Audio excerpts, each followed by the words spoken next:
Hikaru is your average high schooler with terrible social anxiety and no idea what he wants to do with his life. He wakes up early one morning and after dragging himself out of bed, he heads to the train station and gets on the first train headed to his school, but there's something that has been bothering him for a while now. Last night, while he was riding his bike, he saw a mysterious orange light in the sky and heard a voice calling out to him, so he's trying to figure out what it could have been, but he hasn't found any information yet. As he is scrolling, he notices a pregnant woman standing in front of him, as well as two old ladies silently judging him for not giving his seat up to the pregnant woman. He feels like it'd be the right thing to do, so he gets up and is about to offer the pregnant woman his seat, but then he hears a couple of guys in the background making fun of him for being a goody two-shoes. But it turns out that he was just being paranoid and the two guys were talking about someone else.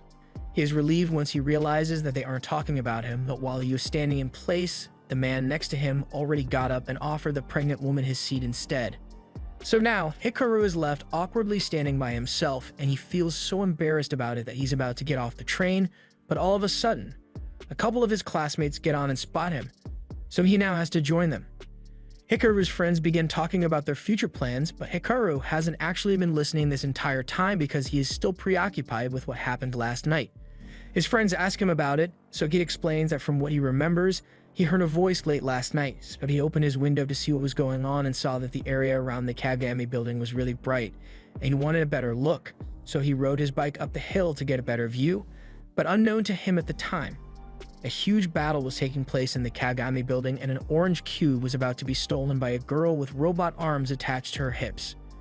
She tried to escape through the roof, but as soon as she got up there, she was immediately surrounded by the private police force of the building and they recognized her as a Mecha-Ude user, so they immediately pulled out their weapons in an attempt to neutralize her, but those mechanical arm make her a difficult target to hit.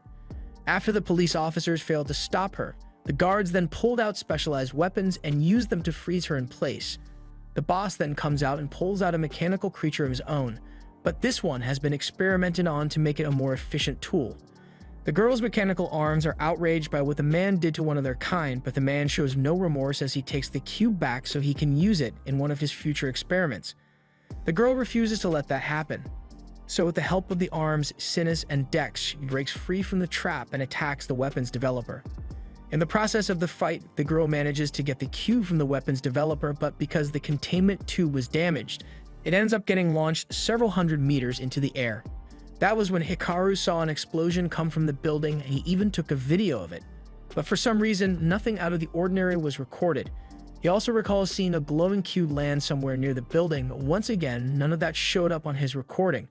His friends think he must have just had a really weird dream last night, but out of curiosity, since he apparently heard a voice, they ask what kind of voice it was heard last night was, and Hikaru is embarrassed to say, but he tells them that the voice was asking for help. His friends joke that it may have been a ghost, but Hikaru knows what he heard, and coincidentally he hears that same voice again. So even though he's supposed to be attending class, he takes off running in an attempt to track the voice down.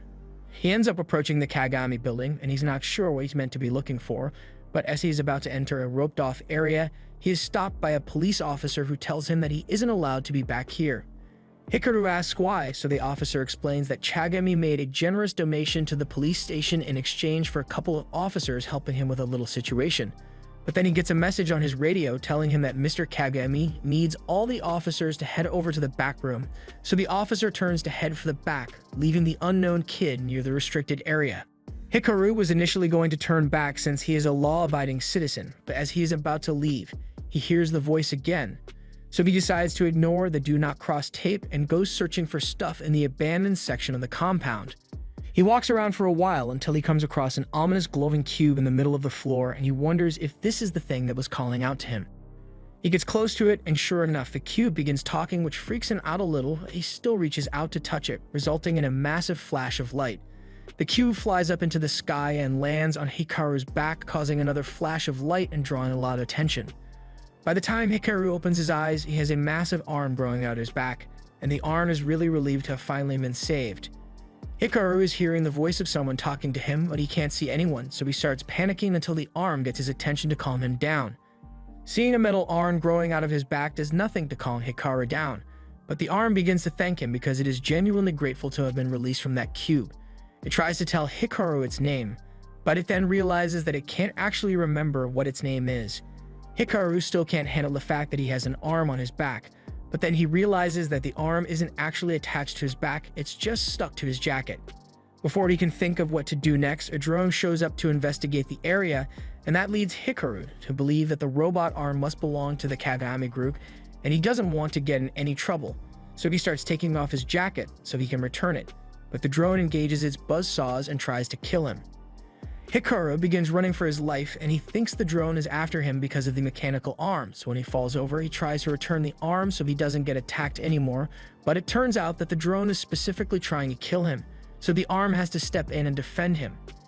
Hikaru is traumatized from the near-death experience, and he has no idea what the murder drone would be targeting him instead of the arm, but the arm tells him that they don't have any time to relax because even more drones are on their way, and the only way he is going to make it out of here alive is if they work together. Meanwhile, at the Kagami headquarters, the president has just been informed that the drones have located the missing trigger arm, but it seems to be in the possession of a random kid. One of the higher-ups asks if the boy is affiliated with the ARMS organization, but according to their background check, he really is just a random kid that happened to find it. So the higher-up orders a 2-kilometer perimeter to be formed so he can't escape, and for all available forces to be focused on capturing the trigger arm. He doesn't really care what happens to the kid though. At the same time, Hikaru and the arm have evaded detection by the drones, and while Hikaru is grateful to be safe, he still wants an explanation as to what the arm is and why he is being hunted because of it. The arm unfortunately doesn't remember anything, so it can't answer Hikaru's questions, but something it does know is that Hikaru is a kind person for saving it. Normally, the arm wouldn't be able to move at all without arbitrium, but with Hikaru, it's got buttery smooth joints. Hikaru congratulates it on its freedom, but he's not going to be getting involved anymore and opts to leave the arm behind, along with his jacket. It should be fine since the arm can move on its own, but the arm begs him not to go and tries warning him that it isn't safe out there. The way Hikaru sees it, he is only in danger because of the arm, so distancing himself from it would be the best way to ensure his safety, and he intends to do exactly that. However, he notices that the further he gets, the quieter the arm gets, and as he turns around, he sees that the arm has almost completely lost power. After a bit of testing, he confirms that the arm really does lose power every time he gets too far away, and that means for better or worse, he's stuck with the arm. The drones eventually catch up to them, but this time the arm says he will handle it himself, so it grabs the floor and begins dragging Haruka around to get him away from the drones. While the arm is doing this, the weapons developer is watching from a nearby water tower, and he is quite disappointed that the trigger arm turned out to be so pathetic, but he still needs to retrieve it, so he will let the drones handle it. More importantly, he receives intel that he's not the only one after the trigger arm, so he's going to have to deal with that girl again. Meanwhile, Aki has just arrived in the area, but her intel provider tells her that she is heading in the wrong direction. He tells her to go south, but she doesn't know which way is south, so he rephrases it and says she should turn right instead. She needs to get to the other side of the building, but going back would take too long, so she finds a little alleyway and intends to go through there instead, although she's going to have to ask her Dex and Sinus to disengage for now so she can fit. On the other side of the wall, Hikaru is running out of steam from being chased for so long, and while the arm's running was definitely faster, it drained a lot of Hikaru's energy, so he can't keep going much longer. All of a sudden, he gets grabbed by Aki and is thrown to the floor while she deals with drones. She then turns to the two, calling the arm Alma and threatening to kill both of them if they move. Dex reminds her that her job is to protect them, not kill them, but before Dex can properly explain things to Hikaru, the weapons developer shows up and he's still holding a grudge against Aki for stealing Alma from him, so he's going to make her pay. While the two are distracted arguing with one another, Hikaru notices an alleyway behind him, so he makes a run for it. Aki notices him shimmying away, but she is too wide to go after him with her Mecha-Ude, so she's stuck dealing with the weapons developer on this side of the wall. On the other side, Hikaru makes it out and starts running again, but he is really starting to regret making the decision to come here. The arm sees how much Hikaru is struggling, so it tells him to stop and leave him behind. Those guys that are chasing them are only after Alma, so if Hikaru leaves him behind, they should be able to escape unharmed. Even if Alma is right, Hikaru knows Alma can't move without him, so he is hesitant to abandon him. Aki has just defeated the weapons developer and she's caught up to them, so she once again threatens to hurt them if they don't comply with her demands. Alma tells her to wait and says he will listen to her demands as long as she lets Hikaru go, but Hikaru says he's not going anywhere. He may regret the decision, but he is choosing to stick by Alma's side, and since he looks like he's going to resist, Aki prepares to beat him into submission. Hikaru isn't confident in his ability to win, but Alma assures him that together they can take Aki down. He just needs to step forward and let him handle the rest. Hikaru doesn't know how this is going to end, but he decides to trust Alma and charges straight towards Aki. Aki was prepared to defend herself at first, but when Alma kept into the air and transformed, it knocked the wind straight out of her lungs, leaving her gasping for air on the ground. Hikaru and Alma take the opportunity to flee, and a few hours later, when the coast is clear, they come out of hiding and run away. Meanwhile, Aki returns to base and reports her failure to capture Alma. She couldn't have predicted that the kid would be capable of utilizing Alma's power, but even if he got away for now, there's no doubt that Kagami's group will track him down soon enough, so they have to act quickly and find him first.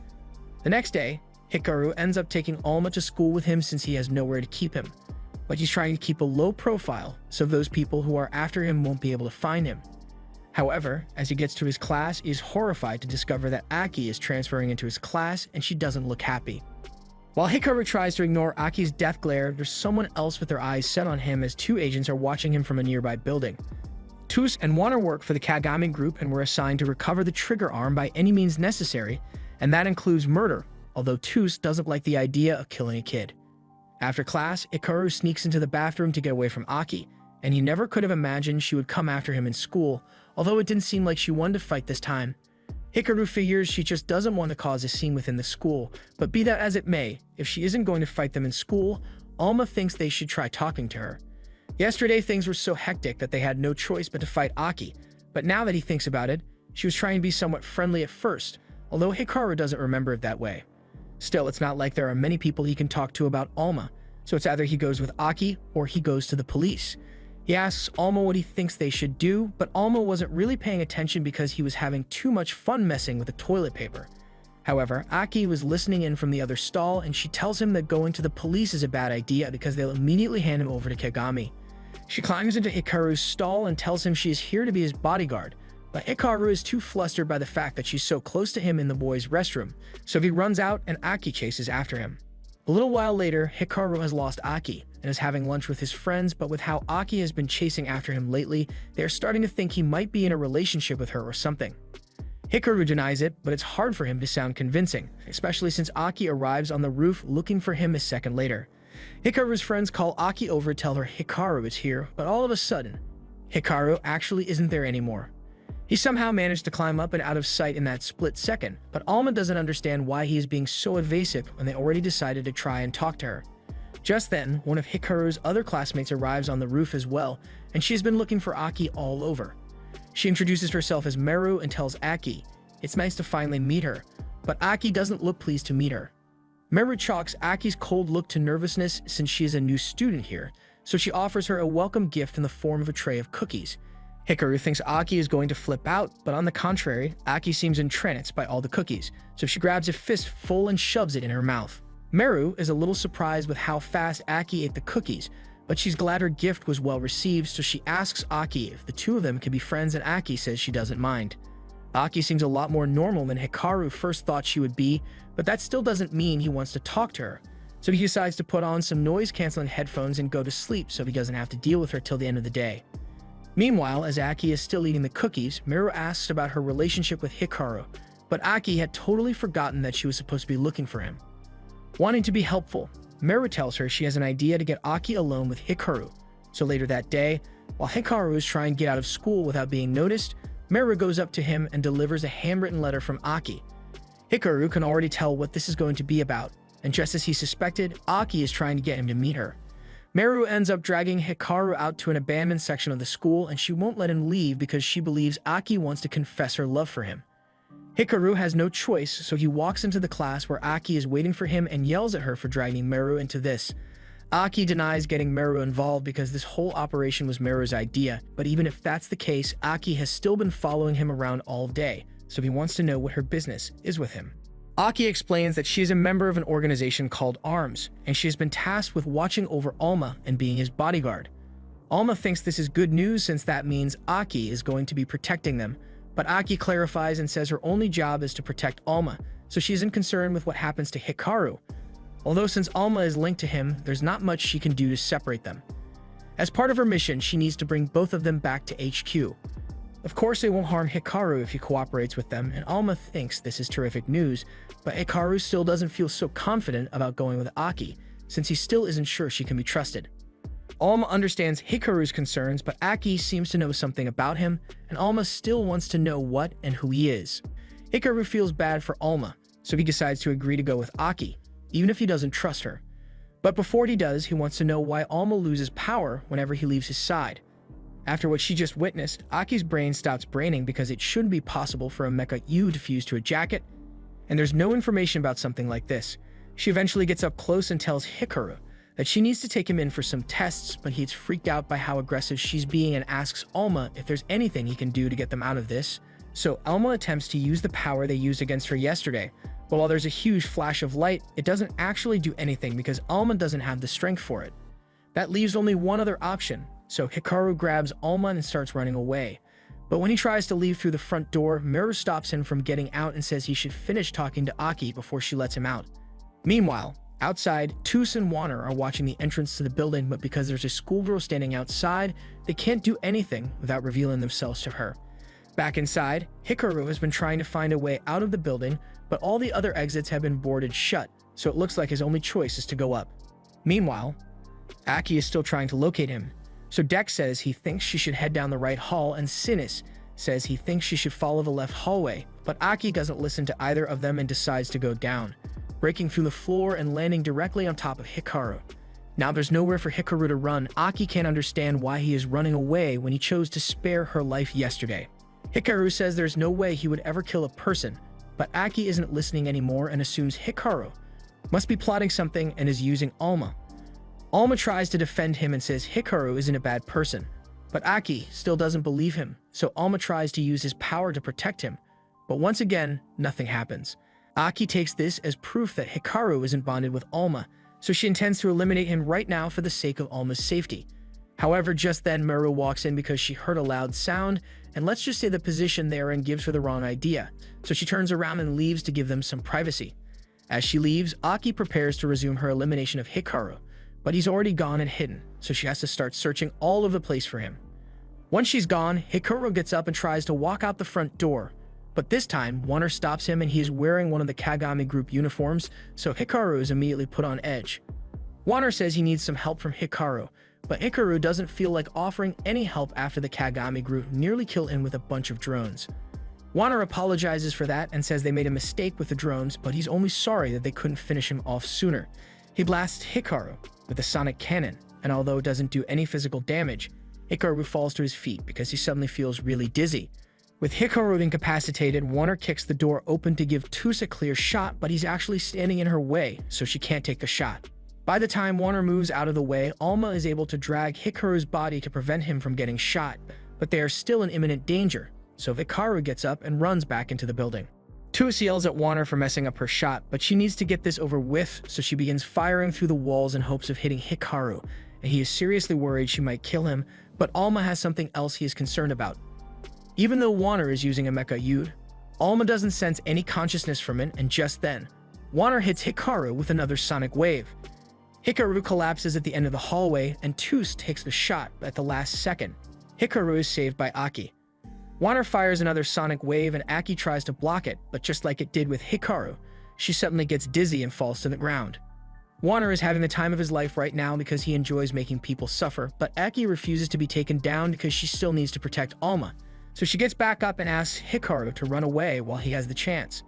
Hikaru doesn't feel right leaving Aki behind to fight by herself, but she pleads with him to just run because they can't let the Kagami group get their hands on Alma.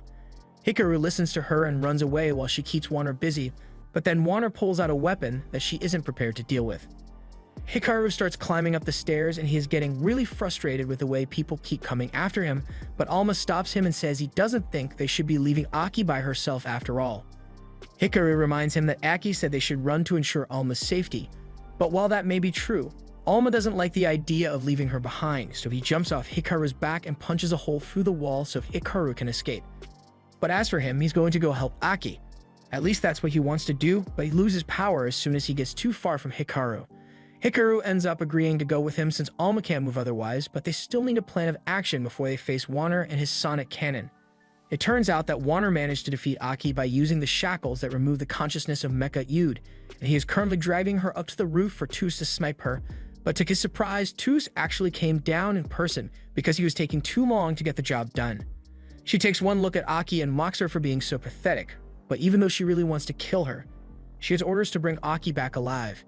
She tells Warner to go back into the building and look for Hikaru, but he doesn't have to spend much time looking for him because Hikaru was already coming up the staircase. As soon as Hikaru spots Warner, he tries to punch him, but he's no boxer, so he gets dodged. He may not be the best fighter, but he can at least guarantee that Warner's attacks won't be effective against him. Warner decides to blast him anyway, but Hikaru wasn't bluffing when he said he was immune to the sonic wave because he has his noise-canceling earpieces in. He just intended to buy enough time for Aki to make a comeback, but when he looks over at her, he realizes that she has been captured. That kind of messes up his plan, but he comes up with an even better plan and chucks Alma over at Aki to get the shackles off her Mecha-Ude. Unfortunately, Alma starts losing power once he gets far away from Hikaru, so Hikaru has to run to get closer, and somehow, Toos, who is meant to be a sniper, misses this easy shot. Alma and Hikaru manage to get Aki free, and the second she can move again, she grabs Toos and uses her as a human shield to charge at Warner. Warner doesn't want to use his blast on Toos, but she orders him to shoot for the sake of the mission, and he does as she instructed, but all it managed to do was knock Toos out, and immediately after, Aki proceeds to knock the daylights out of Warner. Due to all the damage that was done to the building during their fight, it's about to collapse, and just before it does, Toos regains consciousness and flies away, leaving Warner to get buried along with the others. Aki and Hikaru turn out alright, but her boss from ARMS soon shows up, and he's not pleased with the amount of destruction she caused to accomplish her mission. They take him back to their headquarters, and once Hikaru finally wakes up, he is introduced to the leader of the ARMS group, Algis, and his Mecha-Ude Fist. He explains that they fight against the Kagami group, whose goal is to claim all the Mecha-Ude as theirs and control them like slaves. Alma doesn't recall anything about them, but apparently Fist is his brother, and they need his help to win this war. Alma doesn't think twice about offering his help, and he convinces Hikaru to do the same, but Aki and Algis tell him that they only actually need Alma for this, so he doesn't really have to be here. This was the end of episode 2. Subscribe to not miss the next part.